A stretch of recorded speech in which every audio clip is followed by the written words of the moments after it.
Clínica de Oftalmología San Diego. Sí. Muy buenos días para todos. En esta mañana de hoy tenemos el placer de contar con el doctor Alberto Castro, retinólogo de la Clínica Oftalmológica de Cali, para hacer una presentación más adecuada de él. Tenemos a una de nuestras oftalmólogas de la Clínica de Oftalmología San Diego, la doctora Mabel Ospina.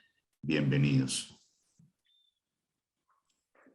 Buenos días, para mí es un honor presentarles a mi maestro. Pues yo creo que ya la mayoría lo conocemos, el doctor Alberto Castro es médico de la Universidad del Valle, oftalmólogo de la Universidad de Antioquia, especialista en cirugía vitreoretinal del Cairo South University en Arabia Saudita, profesor de la Universidad del Valle desde el año 82 y ahora profesor de la Universidad Javeriana de Cali.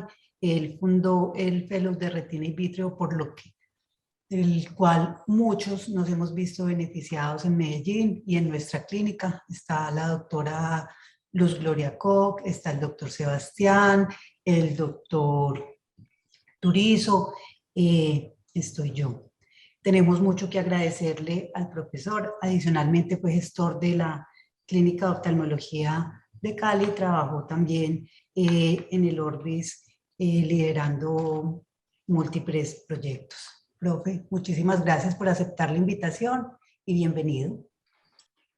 Bueno, no, muchas gracias. Es siempre un gusto para mí participar con mi alma mater oftalmológica, que es Medellín, donde tengo no solo muchos alumnos, sino pues muchos amigos de muchos años y realmente me han honrado toda la vida invitándome a compartir unas poquitas cosas. Me decían que la charla la graban. Yo todo lo que hago, todos los que han pasado por aquí saben que todo lo que hago es público. Todo lo publicamos en nuestro website de Retina Cali. Entonces, simplemente si ustedes ponen Retina Cali en Google, llegan ahí a todas las publicaciones, pero si la quieren tener fácil, le toman una foto a esta diapositiva y ahí está el enlace para esta charla, o si quieren copiar el bit.ly bien cortico, también está el enlace para esta charla. No tengo ningún conflicto de interés. Vamos a hablar de miopía patológica y vamos a tratar muy brevemente lo que es etiología, fisiopatología, diagnóstico, la evolución natural y las patologías asociadas. Y en tratamiento nos vamos a referir más que todo a desprendimiento de retina, aunque mencionamos algunos de estos otros aspectos del tratamiento de la miopía. ¿Qué es la miopía patológica? Pues primero el nombre puede generar cierta confusión. Se la llama magna, alta, progresiva, maligna, que es un nombre pues que yo trato de evitar con los pacientes, pues porque tiene una connotación de cáncer. Me parece que lo que mejor la define es miopía degenerativa. Es una causa de pérdida visual severa en el mundo y representa entre 10 y 30% de la población miope y 2 a 3% de la población general. Es mucho mayor, se determina genéticamente, entonces lo vemos en asiáticos, en España hay un sector donde hay mucho miope y para confirmar pues que la pureza racial es muy mala, los mestizos, todos los que tenemos revueltos, nos da mucho menos. La genética está más o menos dilucidada, pero pues ese dilucidado resulta siempre muy complejo, como en todas las enfermedades genéticas, porque terminan siendo muchos los genes implicados. Hay 25 claramente relacionados y uno, el APLP2, que produce esa proteína del mismo nombre y que se asume es la que es responsable de esa elasticidad exagerada de la esclera. ¿Qué es lo que ocurre? la esclera es elástica y el ojo crece y se estira. Y pues hay quienes han sostenido, como el doctor Ríos de Perú, que creo que hay colegas de Perú en esta charla, que es la presión el principal factor. Obviamente en pacientes que tienen una esclera elástica, la presión es la que expande el ojo. Si la esclera no es elástica, entonces excava el disco. Entonces, que tiene muchas similitudes con el glaucoma crónico. Eso ha sido difícil pues de probar, pero eso ha llevado a que muchas personas usen los hipotensores como tratamiento de la miopía. Y también ha habido quien ha especulado que es el vitrio el que hace expandir, e inclusive llegaron a quitar el vitrio, y esa teoría sí poco aceptación tuvo. ¿Qué vemos histopatológicamente en esa esclera? Que está adelgazada y que el diámetro, número, ordenamiento de las fibras es menor. Lo mismo con la coroides está adelgazada, las coriocapilares, la membrana de Bruch se rompe. Ustedes saben que la membrana de Bruch es inelástica y se quiebra fácilmente, y ese es responsable, ese quiebre es responsable de muchos de los cambios vistos en el fondo de ojo. La retina también se adelgaza y las células del EPR se hacen más planas y más grandes. Entonces, debemos diferenciar lo que se llama miopía fisiológica, en donde simplemente el sistema de enfoque del ojo hace que el foco se haga por delante del ojo, y de miopía patológica, en donde el ojo se agranda, ¿sí? Y por eso es que definir la miopía patológica en términos de dioptrías pues no es fácil, porque hay fisiológicas que pueden ser más de 6 dioptrías, pero ese es como el numerito mágico que más circula, lo mismo que los 26 milímetros, que ese sí es un poquito más confiable, pero digamos que lo más definitivo son los cambios degenerativos en el polo posterior. Eso es lo que de verdad nos ubica en miopía degenerativa. ¿Cómo diagnosticamos? Pues en muchos casos el diagnóstico diferencial con exoftalmos, que son ojos grandes. Obviamente el paciente que ya viene con sus gafotas, pues uno sabe, este es un miope alto. La retinoscopía pues es característica, las sombras, y todo el que aprende retinoscopía aprende a ver esto. La ecografía muestra pues un globo deformado, como en cono, con una estafiloma posterior. La histología, pues que no es un método de diagnóstico, pero pues muestra claramente esto. Lo que vemos en el fondo es lo que nos guía. Y desde cambios leves como este, lo que se ha llamado un fondo atigrado, que no es sino pérdida de epitelio pigmentario, donde se ven los vasos coroideos. Es muy característico el polo posterior porque el disco está inclinado, la parte temporal del disco está deprimida, hay lo que se llama una creciente escleral peripapilar, que suele ser temporal, pero que puede rodear el disco. Y es simplemente que la coroides, la membrana de Bruch y el epitelio pigmentario se van estirando y no tienen la elasticidad que tiene la retina. Los vasos de la retina pierden su curvatura natural y se ven estirados. El llamado cono miópico es parte de este fenómeno, es como una semiluna temporal con el disco inclinado y deprimido en su borde temporal.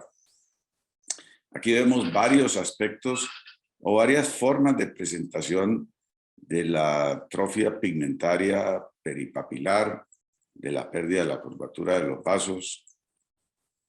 Esta es una resonancia nuclear magnética en donde hemos sacado pues el ojo miope para mostrar su forma, y la asociación entre las deformidades del globo y los cambios de la retina pues han sido descritos desde hace mucho. ¿Qué cambio vemos en la retina correspondiente a qué deformidad del globo? Dependiendo de dónde se forma el estafiloma, dónde está el abombamiento, dónde es más notorio el abombamiento, pues son los cambios patológicos. No siempre es en la mácula en polo posterior, a veces es nasal, a veces es en otras áreas, pero la mayoría de las veces es en el área macular. Entonces, la atrofia, los vasos rectilíneos, el estabiloma posterior, cuando vemos con oftalmoscopía indirecta, vemos muy bien esa depresión, cosa pues que es muy difícil con un directo de entender y detallar.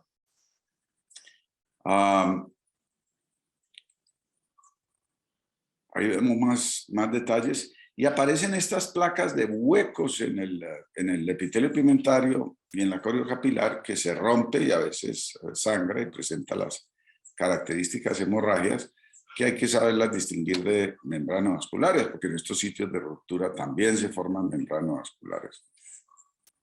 Estas placas a veces son pequeñas, a veces son difusas, a veces son muy bien delimitadas y grandes y se pueden hacer confluentes. Y básicamente lo que estamos viendo allí es la esclera, o sea, se perdió el epitelio pigmentario, hay un hueco en el epitelio pigmentario y estamos viendo la esclera y los vasos coroideos. Pueden ser múltiples, pueden ser confluentes.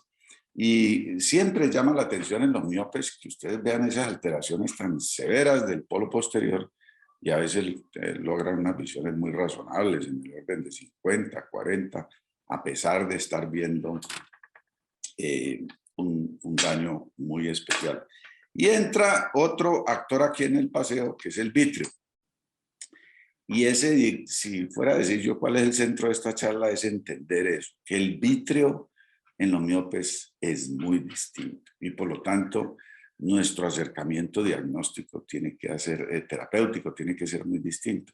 Esto es lo típico de un vítreo normal, se desprende de atrás, hay tracción aquí en la periferia, los sitios de formación de los desgarros son muy predecibles, muy característicos y por eso cuando ponemos implantes podemos pues con mucha seguridad poner un implante en un sitio, inclusive sin marcar, porque sabemos dónde están los desgarros. Cuando tratamos estos desprendimientos de retina con bandas o implantes, es muy confiable. En miopía es otro cuento, es totalmente distinto y quien ha revelado esto, pues eso lo sabíamos y lo veíamos de cirugía, pero nunca lo habíamos podido demostrar. Con la claridad, con la nitidez que lo ha demostrado la doctora Kyoko Ono Matsui, llamada la diosa de la miopía, porque ha hecho estos OCTs de campo amplio, donde muestra la gran diferencia de este vítreo muy cinerético con los vítreos normales. Es un vítreo que tiene múltiples áreas de desprendimiento, no es el clásico desprendimiento de la mayoría de los pacientes, sino que se desprende en distintos sitios, entonces tiene múltiples sitios de adherencia, en múltiples capas, y eso pues lo sabíamos porque lo veíamos de cirugía, pero ha sido muy bonito ver la demostración en OCTs amplios que ha hecho la doctora. Adhesiones múltiples y a veces adhesiones muy fuertes, traccionando en sitios distintos y generando rotos muy posteriores y de formas muy variadas. Desprendimientos asimétricos. Todo esto lo ha escrito ella y tiene pues videos y artículos y libros que muestran todo esto en mucho detalle y lo pueden ustedes ver o consultar. Lo otro es que con mucha frecuencia la mácula está comprometida, no solo por las rupturas que ya mencionamos o la posibilidad de membranas, sino que hay tracción o distorsión de la mácula, porque el vítreo está parcialmente adherido a la mácula. Entonces, lo que yo les quiero hacer caer en cuenta es que el desprendimiento de retina en miopes es una entidad totalmente distinta a lo que llamamos desprendimiento de retina regmatógeno. Ahí les estoy mostrando algunas de las muchas alteraciones maculares que ocurren en la miopía. Entonces, es totalmente distinto. Los rotos Primero, pues todos sabemos que hay mucho más desprendimiento de retina, esa retina adelgazada. Y esas características del vítreo determinan que los pacientes en etapas mucho más jóvenes de la vida se les desprenda la retina.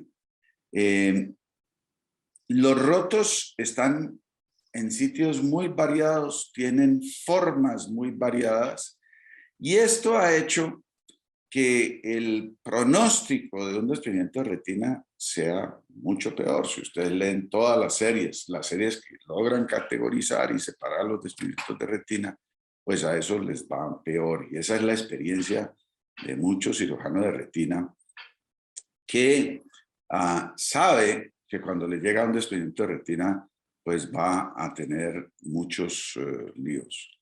Ahí ven ustedes las formas tan variadas que pueden tener los desprendimientos de retina. Por eso, por todas estas razones, es que la retinopexia por implante o bucle, creo que le dicen en Medellín, una muy mala traducción de buckling, cerclaje le dicen en España. Yo he tratado, yo llevo 30 años de que se hable de retinopexia por implante, totalmente fracasado en eso, no toda la gente sigue usando términos que poco describen de verdad lo que se hace. Miren ustedes todos los problemas. El espacio orbitario es limitado porque el ojo es muy grande. La esclera es delgada, entonces cualquier cosa que usted ponga en esa esclera, puntos, disecciones, va a ser muy difícil y hace que los puntos o los implantes se intruyan, que se desgarre la esclera. Y eso hace que los implantes se desplacen anterior o posteriormente. Y luego hay lesiones por todos lados. Entonces, el tamaño y la posición de los implantes a veces es una cosa loca. Hay que poner toda clase de implantes por todos lados porque hay desgarros en muchos niveles. Entonces, esta que fue una cirugía que se creó para los desprendimientos de retina, definitivamente para miopía tienen muy poquita aplicación. Ahí ven, por ejemplo, cuando se perfora, pues hay hemorragias, hay intrusión de los hilos, intrusión de los implantes y extrusión, porque esos puntos se deslizan muy fácilmente, entonces pierde el efecto del implante. Zonas de adelgazamiento escleral extremo, desplazamiento y extrusión de las bandas. Entonces, esto ha terminado en un cuadro que para mí es muy característico. Pues no es frecuente, porque la miopía alta no es muy frecuente, pero entra un paciente al consultorio con algún parecido con este loco de aquí, que tiene un ojo grandote y el otro ojo tísico. Entra guiado, o sea, está prácticamente ciego, y tiene una cara de terror impresionante. Y entonces, yo le pregunto al paciente qué le pasó y resulta que fue que el ojo que está tísico lo operaron 5 veces, se le había desprendido la retina, es un miope alto, eso fracasó y eventualmente terminó con el ojo perdido. Tísico o a veces con implante rojo, muy afectado, pero en esencia ciego. Y ahora se le desprendió la retina en el otro ojo. Entonces va donde su oftalmólogo, el de las 5 cirugías o otro, y le dice, pues usted sabe que vamos a operarlo, pero usted ya sabe que el pronóstico es muy malo, usted ya tiene la experiencia de que esa vaina es muy difícil. Y vuelven y le plantean la posibilidad de volverle a hacer un implante. Y eso, el riesgo y el fracaso va a ser muy alto. Yo cojo a ese paciente y le digo, mire, yo le voy a hacer una cirugía sencilla, rápida y con altísimas posibilidades de éxito. Y además le encimo que le quito la miopía a las moscas volantes. Y eso es lo que pasa con esa cirugía, pues soluciona la miopía, se hace una vitrectomía completa, mira uno, remueve todas las adhesiones vítreas, encuentra todos los rotos, se quita el cristalino de una vez, entonces previene la catarata en la que terminan muchos de estos pacientes.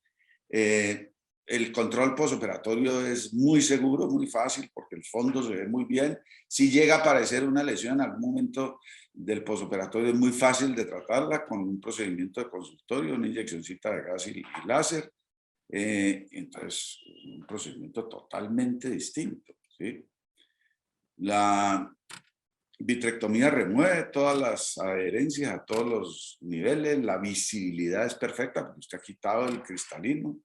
El tratamiento retinal es completo, pero es selectivo. No se pone a tratar, a hacer láser a toda la retina, sino que trata lo que se necesita. Y obviamente el gas cubre todas las lesiones. ¿Cómo le pone usted un implante a este desprendimiento de retina? Yo tiene que hacerse con vitrectomía. Yo llevo como 30 años con este cuento tratando de vender la lensectomía, vitrectomía para desprendimiento de retina en miopía alta y confieso que me ha ido muy mal. No he tenido mayor eco. Los mismos fellows, muchos de los fellows los veo después mandándome consultas de pacientes a los cuales le hicieron implantes y no les funcionó y ahora ¿qué hago? Sí.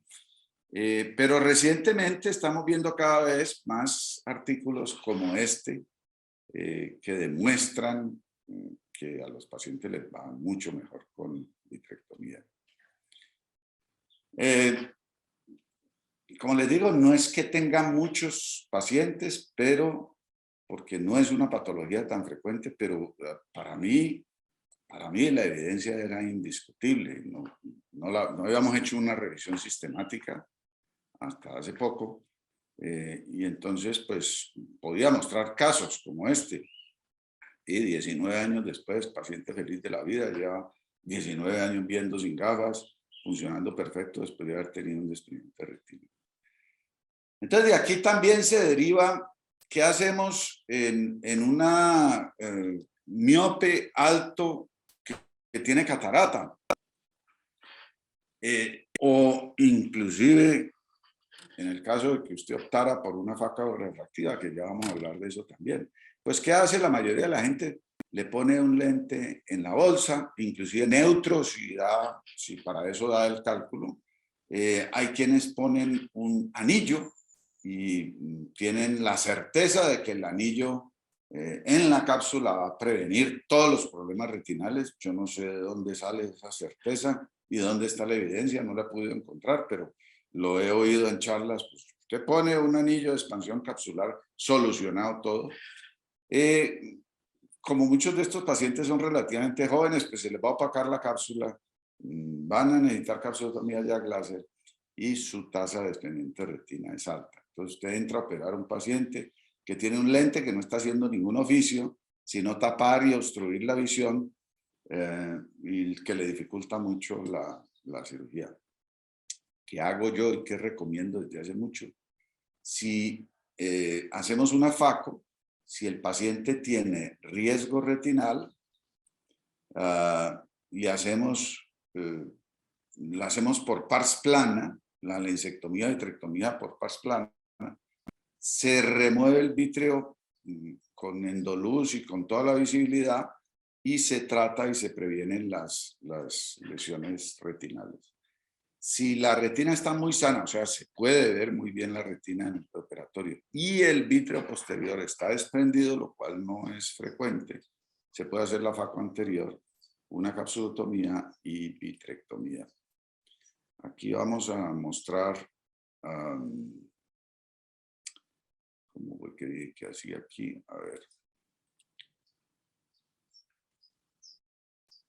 Es este, perdón. Se hace lensectomía, vitrectomía posterior por pars planas. Con buena visualización se identifican y tratan todos los rotos y se deja tamponamiento con gas al final de la cirugía. Funciona también la técnica que lo hacemos en catarata en miopes altos. Se hace por vía anterior la facomulsificación, luego capsulotomía posterior, vitrectomía completa vía anterior, capsulotomía amplia sin lente intraocular.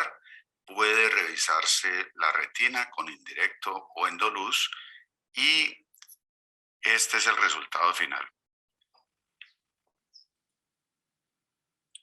Bueno, muy bien. Esto nos trae al tema de la faco refractiva, específicamente en miopes. Y entonces, la pregunta es ¿cuál es el riesgo de problemas retinales? Y si ustedes miran las tablas de estudios, por ejemplo, este estudio fue en 10.256 pacientes que se siguieron. Claro, del 80 al 2004, entonces ustedes me podrán decir, no, pues que es que era un estudio viejo con técnicas viejas. Pero claramente muestra que entre más joven se opere un paciente, a medida que lo seguimos en los años, muestra un incremento muy significativo en la tasa de desprendimiento de retina. Estos son los normales, estos son los que han sido operados, ¿sí? Y miren estas tablas con distintos estudios. Estos son 9.000 cataratas seguidas por 8 años. Contraeje axial, el mismo cuento. Estos son 2 millones de pacientes seguidos por 4 años, ¿sí? El mismo cuento, o sea, las gráficas parecen calcadas una de la otra. Hay una diferencia muy importante. Ahora, ¿qué sí hay que tener en cuenta? Que no es una tasa pues altísima, ¿sí? 3, 4%, y por eso es muy fácil que al cirujano de catarata esto le pase desapercibido. Yo opero 100 pacientes y solo 3 se les va a desprender la retina y probablemente van directamente a urgencias o al retinólogo. Yo nunca me entero. Y tengo 97, 96 muy contentos, ¿sí? Otra forma de verlo es la tasa, el riesgo de desprendimiento de retina según la edad. Y esto ha sido consistente. Entonces, nosotros nos sentamos a hacer el cálculo de cuál era el riesgo, por cuánto se multiplicaba el riesgo. No es una cosa matemática muy estricta, pero simplemente usted ve la tasa del no operado contra la tasa del operado. Y estos fueron los números que logré sacar. Una señora de 40, 50 años que vino con desprendimiento de retina y preguntaba, a mí me hicieron la facorrefractiva, miope alta, ¿esto tiene que ver con la cirugía? Sí, señora, tiene que ver. ¿Por qué nadie nunca me explicó?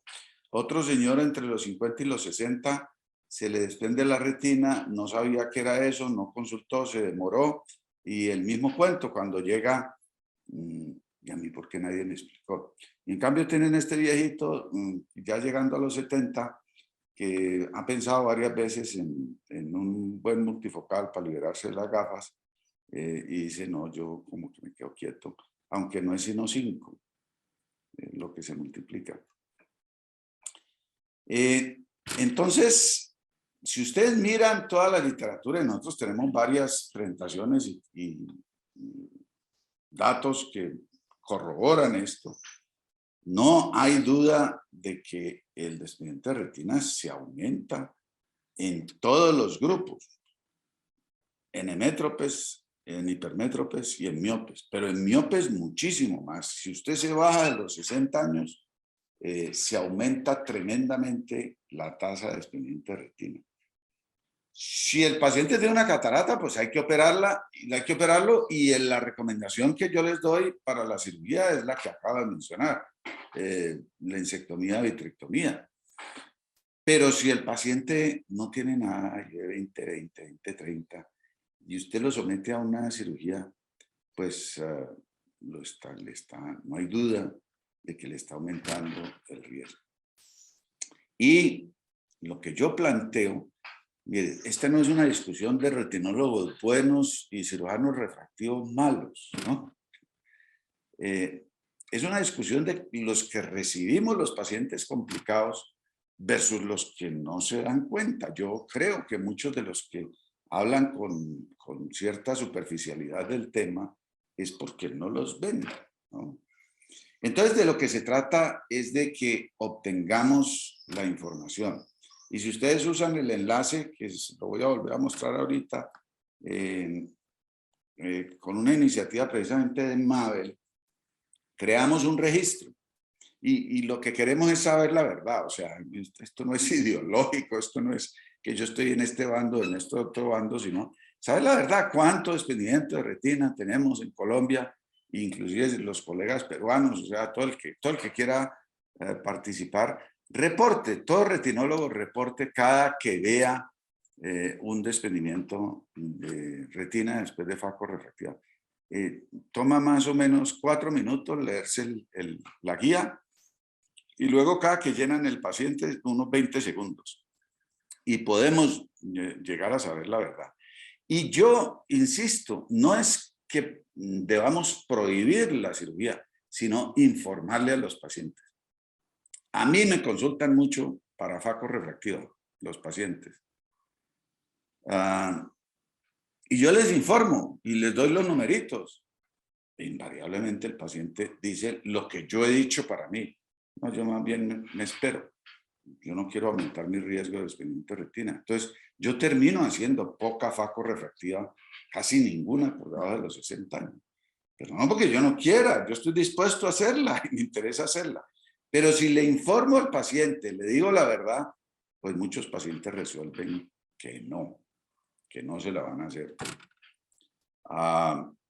Aquí, como para complementar lo de la cirugía que vimos ahorita, pues,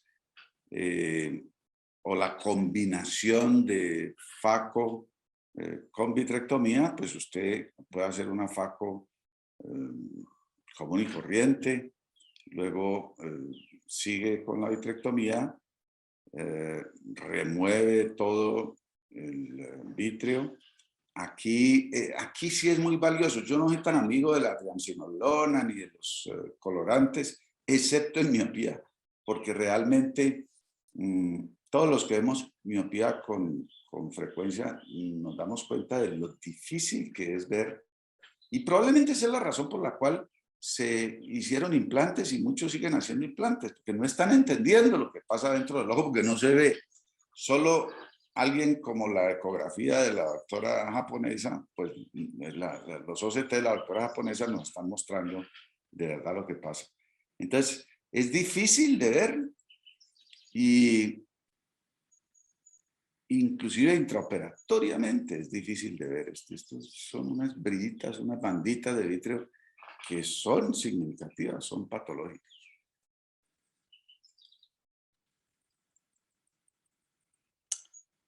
Hay un asunto que es producto de la observación pues, de muchos años, y es que, ¿qué pasa cuando usted quita todo el plano capsular? Yo he desarrollado la hipótesis, o creo que ocurre un desplazamiento del cuerpo ciliar, que este plano capsular de alguna manera mantiene el cuerpo ciliar en una cierta posición, y que cuando quitamos todo el plano capsular, el cuerpo ciliar se retrae, se colapsa un poco, y esa es la razón por la que estos pacientes terminan haciendo glaucoma crónico.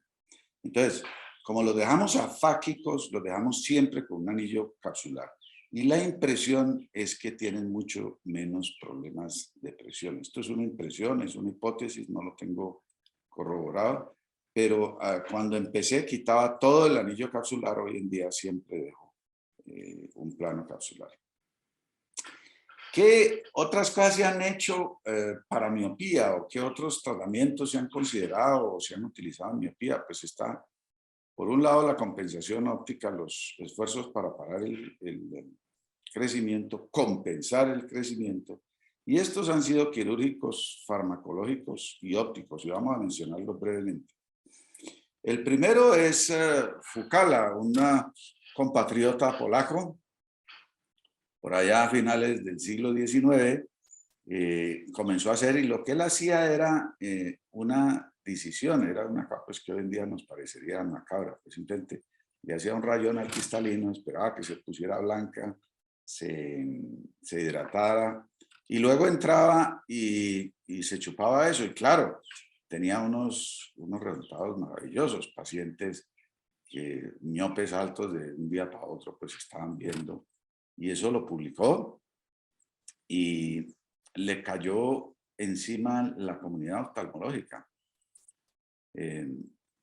pero no por la retina, no se sabía, no se conocía la relación con la retina, era porque les estaba quitando la acomodación a esos pacientes.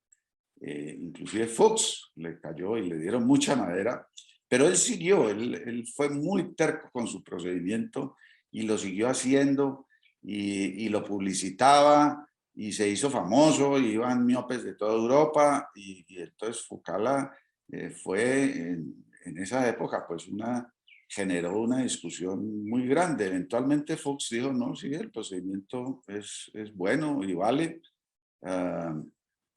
y lo aceptaron por un tiempo, hasta que muchos años después comenzaron a ver la asociación con desprendimiento de retina, porque sí se desprendían las retinas, pero no creían que tuviera nada que ver el procedimiento. Entonces, luego se comenzaron a publicar, y entonces se convirtió que Fucala era una mala palabra, un insulto en oftalmología. Cuando yo hice residencia, todavía se hablaba de Fucala como una cosa horrible, y alguien que hiciera un Fucala, o sea, cualquiera que operara la catarata, el cristalino de un miope, le decían Fucala, y eso era uno de los peores insultos que podía haber en oftalmología. Para que vean ustedes pues algunas de las cositas que han hecho los oftalmólogos. Esta es otra. El doctor Alejandro Arciniegas de la Barraquer, por allá en los 80s, especuló que era el vítreo el responsable de la generación de la miopía. Fucala operaba a niños y adultos jóvenes. Su edad máxima para cirugía era 30 años. Después de los 30 años decía no vale la pena. Y con esta misma idea, el doctor Arciniegas comenzó a hacerle vitrectomía a niños con miopías no muy altas, sin de verdad saber si ese iba a ser una miopía degenerativa. Y muchos de estos pacientes terminaron mal. Sin embargo, él publicó y defendió eso.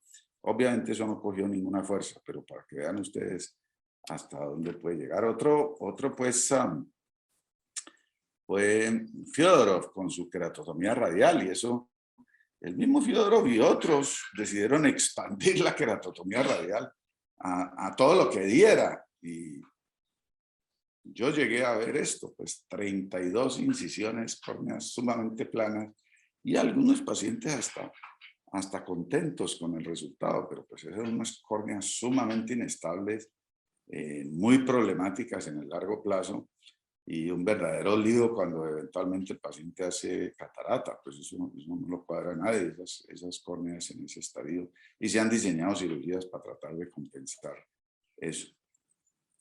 Luego vino el LASIK, y el LASIK también generó una cantidad de entusiasmo, y comenzaron a hacer ablaciones grandísimas, y hasta que se comenzaron a ver las ectasias. Entonces, se dan cuenta ustedes allí de 4 avenidas de tratamiento en miopía, pues que han sido claramente abandonadas y fracasadas, ¿no? Entonces las gafitas, pues tampoco es que sean tan malas, ¿no? Y hay mucha gente que con lentes de alto índice, pues logran funcionar. Y eso debe tenerlo uno en mente, porque realmente la gente que busca la facorrefractiva dice, es que estoy aburrido de las gafas. Y creen que hay una buena solución, una solución de verdad muy confiable y muy segura. Si uno les muestra que la solución no es tan confiable, no es tan segura, pues dicen, no, en realidad las gafitas no son tan malas. Están los lentes de contacto, que siguen siendo una opción muy buena. Tienen el costo y el manejo, pero son muy buenas. Y la ortoqueratología, que pretendió con el uso de lentes de curvas cambiantes, pues modificar la curvatura corneal, y lo logran, pero lo logran transitoriamente. Pero los lentes de contacto siguen siendo muy buena opción. El Artisan es un lente pues que a mí me pareció medio absurdo toda la vida, pero tengo que reconocer que he visto muchos pacientes, y en alguna época hice unos poquitos casos de lentes miópicos Artisan en cámara anterior. Si ustedes revisan juiciosamente la literatura, ven que es controversial, que sigue siendo controversial a pesar de que hay gente sumamente entusiasmada, y el principal problema es la pérdida endotelial. Si a usted se le llega a soltar una de estas paticas, definitivamente el daño endotelial es muy rápido y muy severo, ¿sí? Y si el paciente no consulta, como me pasó a mí con un paciente que estuvo 6 meses con el lente suelto y tuvo una pérdida endotelial severa, ¿sí? si el lente está perfecto y todo va bien, ahí perdiendo telial, eso es controversial. Aquí algunos casos de los que yo alcancé a hacer, y a raíz de ese caso que tuve, yo dije, no, yo no vuelvo a hacer este procedimiento, convenzo al paciente más bien de que use el lente de contacto. Están los ICLs también, y cada que sale una generación nueva de ICL, dicen, bueno, y esta sí no da catarata. Y yo creo que van 5 o 6 y cada vez sale una nueva y dice, con este no hay catarata. Pero pues van muchos años y sigue ocurriendo catarata. Los rusos han intentado endurecedores, o sea, inyectar un polímero subtenoniano que busca que la esclera se endurezca y no siga creciendo, pero hay muchos efectos colaterales y es otra cosa que no ha pegado. Lo mismo que un cross-linking escleral que mostró algo de toxicidad retinal. Son todos intentos, pues, por ver cómo se hace para que ese ojo no se siga estirando, y la esperanza es por el lado de la cirugía genética. Y ya como terapéutico, pues están estas bandas para los estafilomas posteriores que se pueden hacer con fascia lata, con bandas de silicón, con pedazos de esclera. Y hay también unas T's que se ponen, que se amarran al limbo y dentan el polo posterior. Ninguna de estas opciones ha cogido mucha fuerza, y yo personalmente sí tengo las esperanzas en los tratamientos genéticos. Todo lo que ustedes saben de control de miopía en niños, que está muy de moda hablar de esto, con el uso de atropina a baja concentración, y hay mucha discusión entre los oftalmólogos pediatras pues, de cuál es la mejor, cuál funciona mejor, pero pareciera que bastaría con 2 horas de sol y luego al aire libre para prevenir la progresión de la miopía. Yo en todas las charlas que he oído de esto nunca he visto si hacen una clasificación genética para ver si de verdad estamos hablando de pacientes que van a hacer una miopía degenerativa o simplemente es una miopía axial. No sé la respuesta a esto, de pronto si alguien la tiene no la pueda comentar. Pura coincidencia, solo coincidente pues, ocurrió esto, que hoy me pidieron en Medellín que diera esta charla, y mañana es la charla de grado del fellow Franklin Meneses, que precisamente hizo la revisión de los resultados de vitrectomía posterior lensectomía en miopía degenerativa. Y es toda la experiencia, todo lo que pudimos conseguir.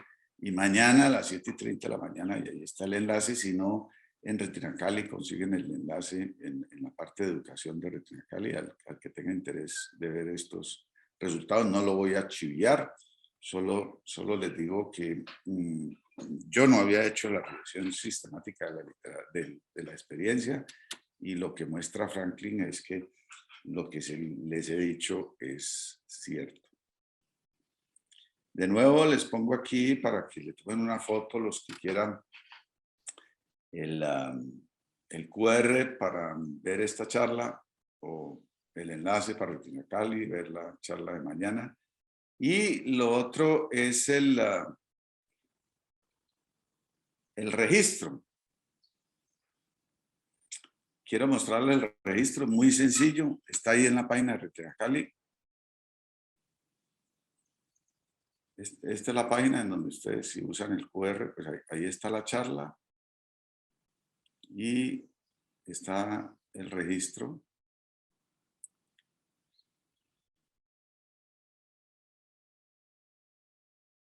Como ven, es muy sencillo: cédula, ojo, edad del paciente en la fecha en que se hizo la facorrefractiva, edad en años, tiempo transcurrido entre la facorrefractiva y la primera consulta por desprendimiento de retina en meses, y tiempo transcurrido entre el primer síntoma de DR y la cirugía, porque esto nos da una idea de realmente el paciente que, lo primero, de qué tan informado estaba, y segundo, de qué tan rápido se pueden operar estos pacientes. El defecto refractivo que se corrigió, probablemente vamos a encontrar aquí mayoritariamente miopía y la magnitud del defecto. Fíjense que es una cosa muy rápida, muy fácil de llenar. Ustedes cliquean en enviar y vamos a tener una información y esta es la explicación. O sea, leer esto no les toma ni unos 2 minutos y luego llenar el formulario unos 20 segundos. Y la idea es que tengamos datos nuestros de realmente qué está pasando. Y insisto que lo que debemos hacer es simplemente, y una vez que tengamos datos propios, pues simplemente le podemos decir al paciente, mire, esta es el incremento en la tasa de desprendimiento de retina. Bueno, con eso creo que he terminado, sí. Muy bien, doctor, muchísimas gracias. Estuvo muy buena la conferencia, como siempre. Por acá en el chat hay unas preguntas que nos gustaría que nos ayudara a resolverlas. Pregunta la doctora Paula Zapata. Buenos días, doctor. ¿Usted recomendaría que la cirugía de catarata en pacientes con miopía degenerativa sea realizado por retina? Nos enfrentamos cada día los oftalmólogos generales a estos pacientes remitidos por especialistas en retina para que le hagamos nosotros la cirugía de catarata. Cuando la realizamos es indicado hacerle vitrectomía anterior profiláctica. Yo escojo lente de 3 piezas para estos pacientes. ¿Qué lente nos recomendaría usted?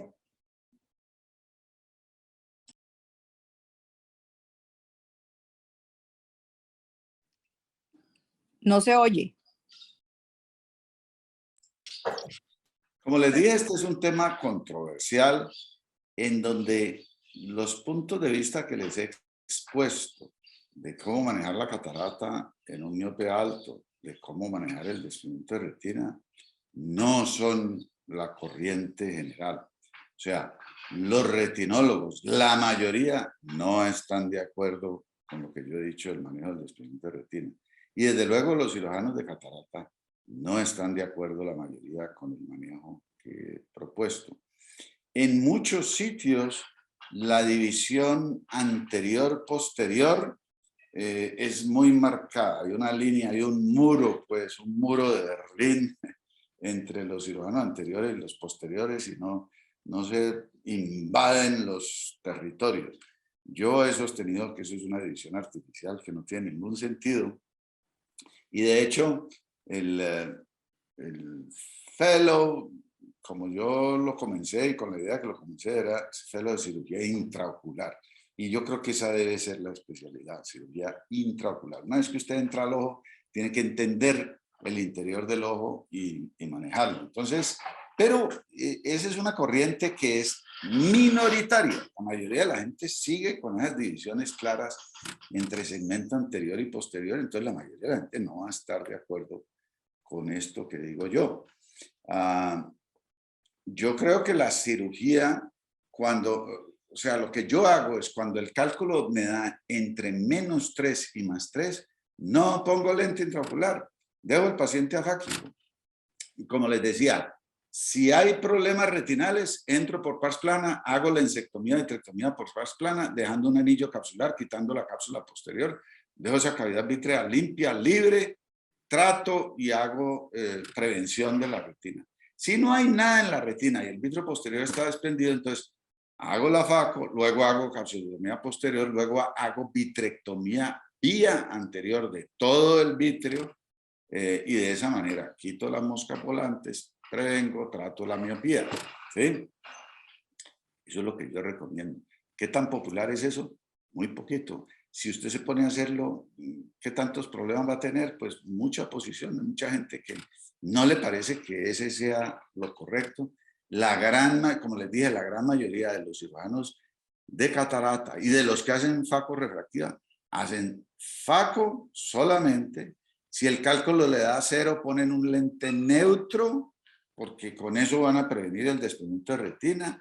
Y últimamente ponen un anillo de expansión capsular porque con eso van a prevenir el desprendimiento de retina. Yo no sé de dónde ni cuál es la fisiopatología de eso, pero lo creen con absoluta firmeza.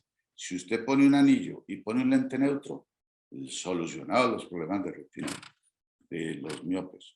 no sé de dónde salga eso. Doctor, ¿y cuando coloca lente, lo coloca de 3 piezas? Pregunta la doctora Paula.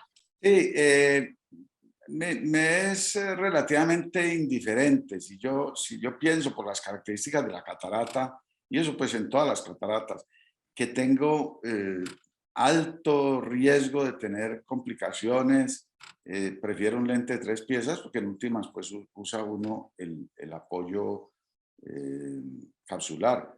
Definitivamente un lente de asas muy flexibles o muy pequeñito sí tiene el riesgo. Si usted puso el lente en la bolsa y después con el lente adentro hace una capsulotomía posterior central y una buena vitrectomía, sí hay más riesgo de que el lente le caiga para atrás. Entonces mejor, va más seguro con un lente de asas amplias y de 3 piezas.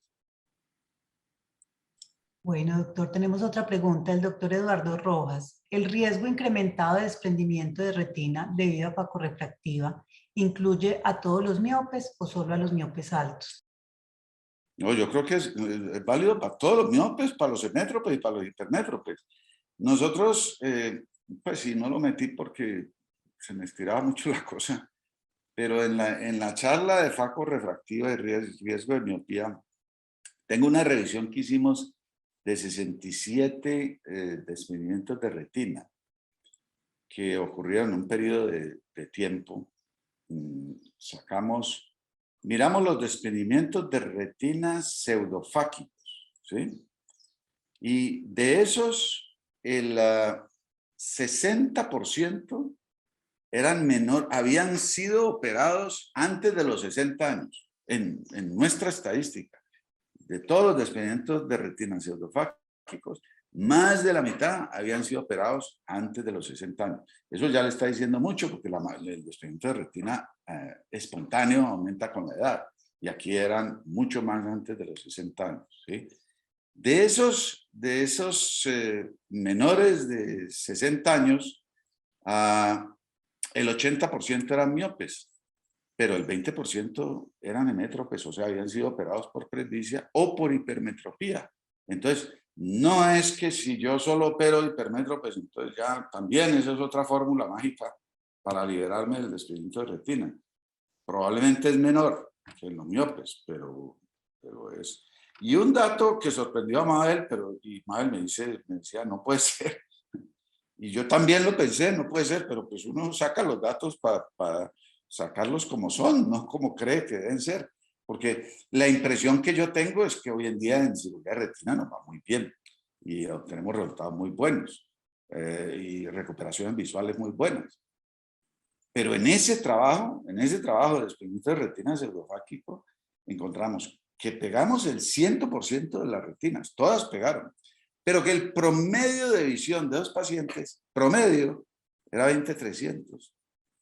Y eso le dice a usted cogió un faco refractivo, un paciente de 55 años, hemétrope, para hacerle presbicia, le metió un lente, quedó muy contento, muy bonito, se dieron palmaditas, se abrazaron, y un año después al paciente se le desprende la retina. Nadie le había dicho que eso podía pasar. Él no sabe cómo interpretar eso, se demora 15 días en llegar, llega ya con un PBR incipiente, se gana 2 cirugías, agudeza visual final, 20/300, después de toda esa cantidad de líos. Un paciente que veía 20/20, ¿sí? Y que no tenía mayor riesgo de tener problemas. Entonces, cada uno coja la información y manéjela como quiera, ¿sí? Luis Felipe Moncada está levantando la mano. Sí, doctor, muchas gracias. Yo soy optómetra y me parece muy importante esa relación que tenemos oftalmólogo-optometría. Mi experiencia, perdone, yo soy un poquito viejito, fui alumno de Ricardo Infante en la Universidad de La Salle, pero desde esa época hablábamos de y mucho antes creo yo, de una relación entre el crecimiento del ojo con respecto a la miopía de tipo axial, y que por cada milímetro de crecimiento el paciente es promedio miope de 3 dioptrías. En la experiencia que yo tengo, el máximo miope que he tenido son de -35, es decir, que tendría un crecimiento mayor a lo normal de 11.66 milímetros. Por eso yo hago mucho énfasis a esos pacienticos con miopías altas. Para mí, miopías altas parten a partir del 9, porque ya son 3 milímetros más grande el ojo, según esa teoría. Y lo importante, y no sé si usted comparte esto que estoy diciendo, también lo importante de hacer valorar a esos pacientes, no solamente porque lleguen a una adaptación de lentes de contacto, sino hacerle valorar retina para que veamos cómo está esa periferia de la retina para evitar un posible desprendimiento de retina. No sé qué me pueda colaborar, doctor. Gracias. Desde luego, yo creo que eso sí es muy conocido y aceptado, muy universal, pues que sabiendo que los miopes tienen más riesgo, pues que se deban hacer un chequeo regular. Pero yo en desprendimiento de retina creo mucho más en que el paciente esté informado de cuáles son los síntomas premonitorios o indicadores de desprendimiento de retina y que ante la presentación de esos síntomas consulte rápidamente. Porque usted tiene un miope, la cosa es muy sencilla, usted tiene un miope que lo ve cada año. El miope está muy feliz porque usted lo ve cada año y tengo mi retina asegurada porque el doctor me revisa cada año. O cada 3 meses. Cada 6 meses, cada 3 meses, póngale el periodo que quiera. Después de que sale de su consulta, dice, no, mi retina está perfecta, el doctor me dijo, y a los 15 días tiene mosca volante, ¿sí? ¿Y qué hace la mayoría de la gente? No, me acaban de revisar, estoy perfecto. Y luego tiene un escotoma. No, pues no, eso no debe ser nada serio, porque el doctor me acaba de decir que estoy muy bien, y además tengo cita dentro de 2 meses. Y luego se le va la visión. No, pues yo espero a la cita. Y eso es fatal, eso es terrible, esa conducta. Y creemos que estamos cuidando muy bien a los pacientes porque los citamos con frecuencia.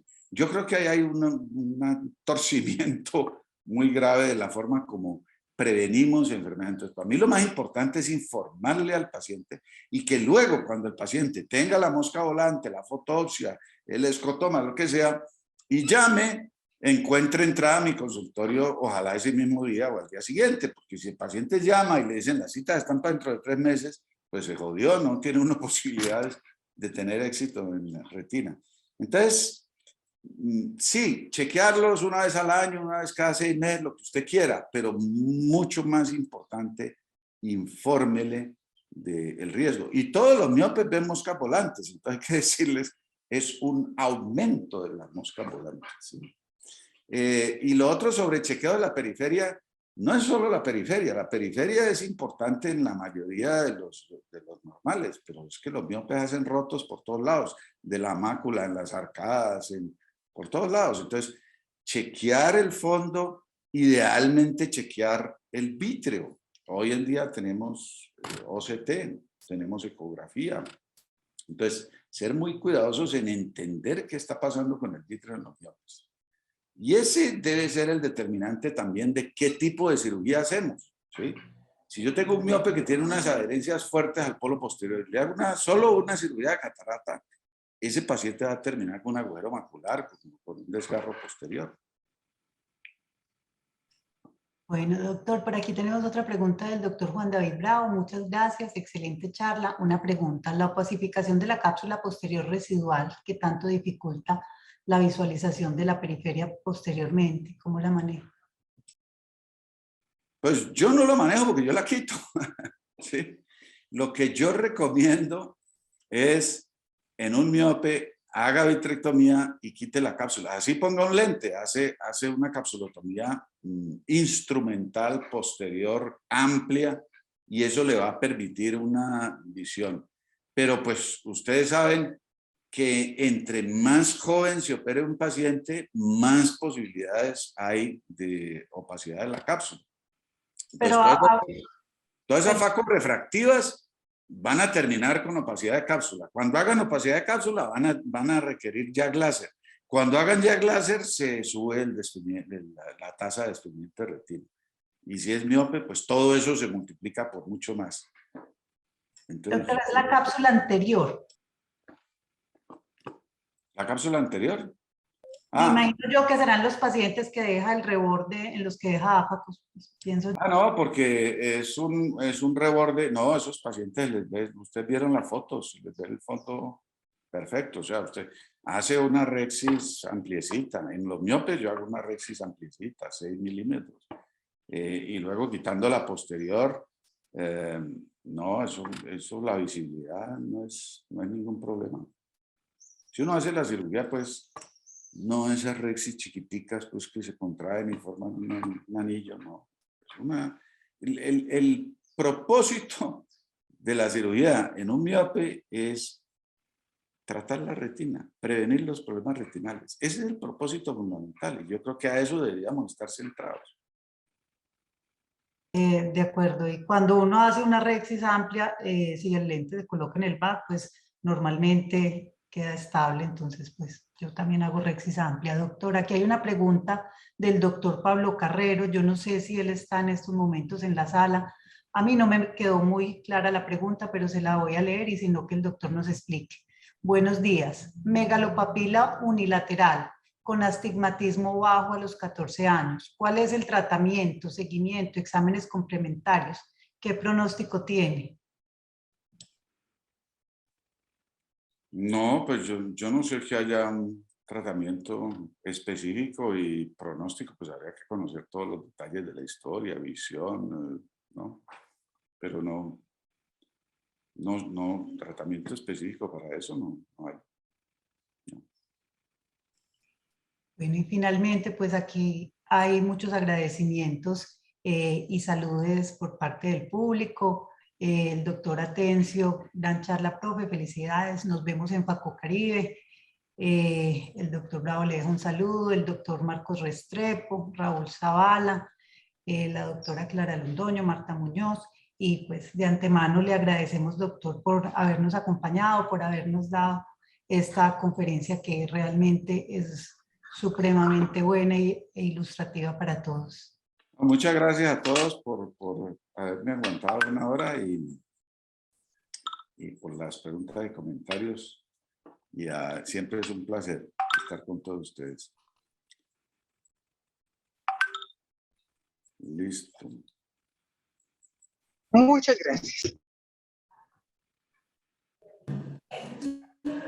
Doctor Castro, muchísimas gracias de nuevo por estar con nosotros, muy complacidos, estuvo muy taquillera la conferencia, sé que muchas personas más querían entrar, hubo algo con la plataforma Zoom y hubo como una limitación ahí del público, pero llegamos al tope. Igual todo el mundo está muy interesado, vamos a subir hoy mismo, hacerle una pequeña edición al video, los de YouTube y por supuesto a usted también, doctor, para que lo en sus canales, en sus redes. La gente está muy interesada y seguro que va a ser una conferencia que va a ser consultada muchísimas veces porque es una masterclass. Así que muchas gracias de nuevo, doctor.